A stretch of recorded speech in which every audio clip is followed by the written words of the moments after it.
You're listening to Skeptoid. For Brian Dunning, this is guest host Allison Hudson from Skeptoid.com. Wag the Dogman.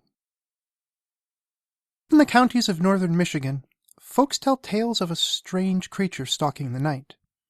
At first, most who encounter it think it's just a large black dog. But then, the beast rears up on its hind legs and reveals its true nature.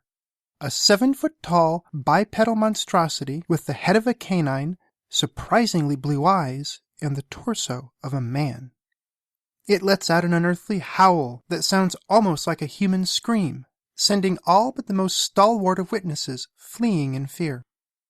This creature, called the Michigan Dogman, was virtually unknown to the modern world before the last part of the 20th century, though it is said to have been stalking the woods around the Manistee River since the days when the Odawa tribe lived there. In recent years, the Dogman has also become a creature of legitimate note and study in the cryptozoology community, even warranting an entire episode of Monster Quest. Is there really a half-canine cryptid loping through northern Michigan in the dark? The story of the Dogman begins in Traverse City in 1987, when radio producer Steve Cook wrote and recorded a song simply called The Legend.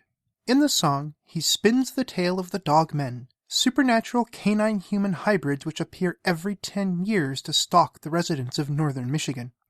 The song tells of such happenings as a group of lumberjacks chasing what they thought was a dog, only to have it stand upright and scare them off.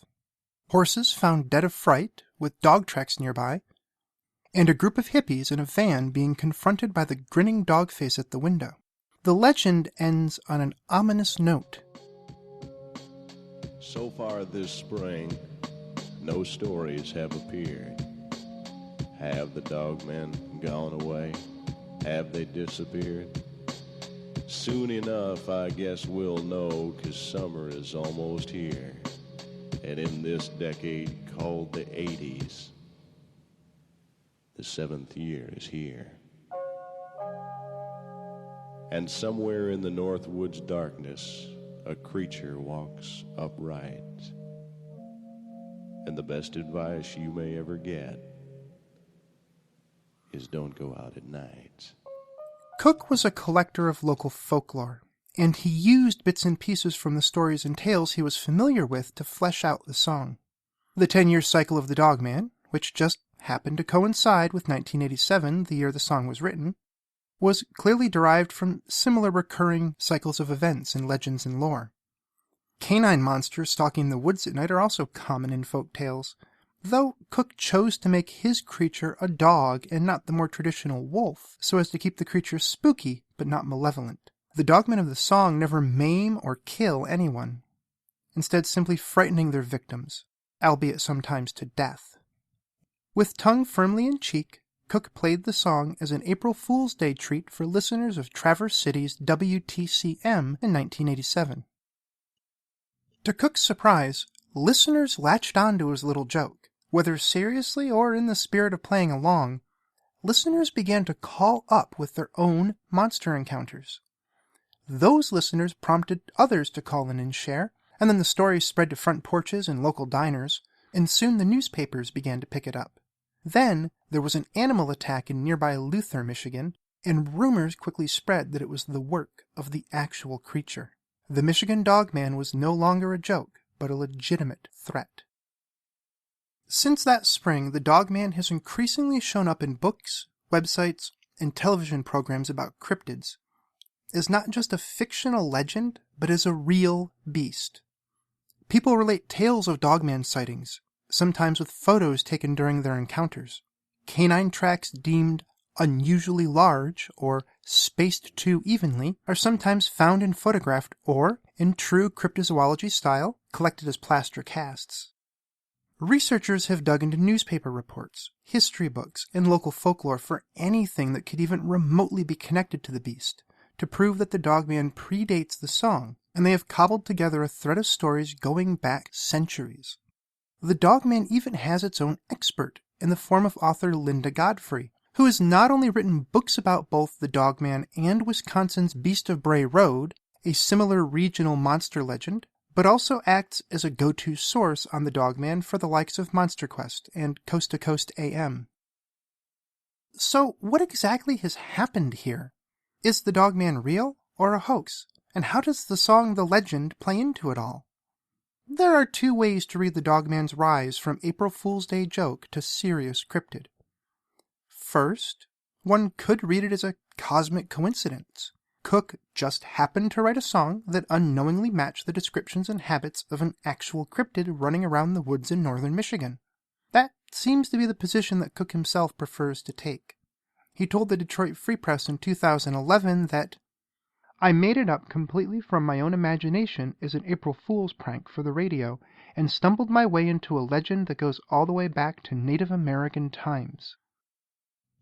The other possibility is that Cook's song served as a catalyst for the mass invention of a belief. There is no Dogman, but there have always been campfire stories and tall tales of strange monsters in the woods. Scattered, unrelated, none of them true. But until Cook wrote his song, any individual stories about monsters in northern Michigan were just that, individual stories. What Cook unintentionally did was give those stories a shared identity to gather around, and in doing so gave northern Michigan a monster believable enough to be taken seriously. If the first possibility is the right one, then there should be evidence of such a creature. And in the years since the legend, people have certainly been looking. It's hard not to be supremely unimpressed, however, with what they have found. There's the aforementioned string of historical stories, which can only charitably be called evidence. Modern witness reports, which don't fare much better, most of them being completely uncorroborated. All the photographs taken to date, or at least the ones not revealed as Photoshop fakes, contain little more than the obligatory dark blob amidst the foliage. It turns out Dogman photographers can't focus their camera any better than Bigfoot photographers. And those occasional canine tracks that are photographed and cast in plaster, far more likely to be left behind by gray wolves or coyotes, both of which run wild in the area. The closest the Dogman came to legitimacy as a cryptozoological curiosity was in 2007, when a video surfaced purporting to have captured an actual Dogman attack on camera. Dubbed the Gable film, after the label said to have been on the original 8mm film canister, the soundless film is filled with family shots that were dated to the 1970s. At the end of the reel is a 30-second sequence where the camera person spots a hulking, broad-shouldered animal in the near distance. They move toward the creature, only to have it charge at them. The person runs. The camera drops. There's a hint of fang and claw, and then nothing. If real, the Gable film could have legitimately become the Patterson-Gimlin film of the Dogman legend. Not surprisingly, the Gable film, and a follow-up film which surfaced a year later, were both hoaxes, as confirmed by the very last episode of Monster Quest in 2010. The creator of the film was a Michigan resident, Micah Grusa, who was a fan of the original song, and who wanted to do something in 2007 to keep the every decade in a year that ends in 7 cycle going. He ultimately approached the originator of the legend, Steve Cook, to help him perpetuate the deception by sharing the found video on his website. Cook played along, almost certainly in the same spirit as he had recorded the original song 20 years before. That Cook was willing to join in on the Gable hoax speaks volumes about what he really thinks about the possibility of there being a real Dogman. Cook himself acknowledges this, saying of the possibility of a real Dogman that, "I'm tremendously skeptical because I've sort of seen the way folklore becomes built from the creation of this song to what it's turned into. But I do believe people who think they saw something really did see something. I also think the Dogman provides them with an avenue to explain what they couldn't explain for themselves." Cook's reference to folklore there is important. That folkloric aspect is almost glaringly obvious in the Dogman dogma. Here's one of my favorite examples, taken from Godfrey's book on the Beast of Bray Road, which, yes, has a whole chapter on the Dogman in it. It begins with, "A Manistee County man who was parking with his girlfriend in a wooded area one night when they heard something suspicious. Due to the nature of their activities, the windows had become steamed so they couldn't see out. When they cautiously wiped a spot clean, there was the face of a Dogman staring back at them. The story ends with the man saying he swore off parking from that day forward. If you're a student of urban legends, you should immediately recognize this motif. It's a classic people doing something morally questionable are shocked back into moral compliance by an unsettling encounter story. In fact, it is in form very much like the old story of the Hook Man, where two teens parking in some out-of-the-way spot get scared off by news reports about an escaped killer with a hook for a hand, only to find when they get home that there's a bloody hook hanging off the door handle. Like the man from Manistee, the teens are faced with a scare and a lesson about the dangers of sexual impurity. The parallel between the two stories is almost uncanny. It's also easy to parallel the rise of the Dogman with the rise of another famous made-up monster, Slender Man. Like the Dogman, Slender Man has clearly documented fictional origins. But in the years since, the lines between fiction and belief have started to blur, such that some people think seriously about the Slender Man as an actual entity. In the case of Slender Man, this rising tide of belief sadly crested in 2014, when two girls allegedly stabbed a third girl in order to appease the made-up spook. Luckily, no such incidents have resulted from belief in the Dogman. Ultimately, I don't think that very many people in northern Michigan take the legend of the Dogman too seriously. Still, it's amazing how quickly one song was able to create the creature and how seriously it has been considered in the years since. If you want some evidence of how quickly beliefs such as this can take root, look no further than some of the discussions on the internet about the Gable film.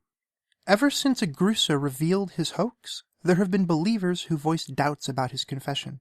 They want the video to be real so badly that they persist in their belief despite the fact that not only could Agrusa produce every period prop used in the film for the Monster Quest episode, but he himself also appears on camera during the film. Even though it's likely just a story, the Michigan Dogman has quickly become a part of the fabric of northern Michigan. Steve Cook travels to local fairs and festivals to share his famous song, selling CDs and donating the proceeds to local animal shelters. Local authors have written several novels based on the Dogman legend, and local filmmakers have even turned the Dogman into a movie monster. So long as the Dogman remains relatively inoffensive and scary, but not deadly, the residents of northern Michigan seem perfectly content to continue believing, with a wink and a nod, in their nocturnal canine cryptid. Every episode of Skeptoid has complete bibliographic references on its transcript page at skeptoid.com, plus further reading suggestions if you want to know more. You're listening to Skeptoid, a listener-supported program. I'm Allison Hudson for Skeptoid.com. You can also find me at both Facebook and Twitter, username Ariameeth.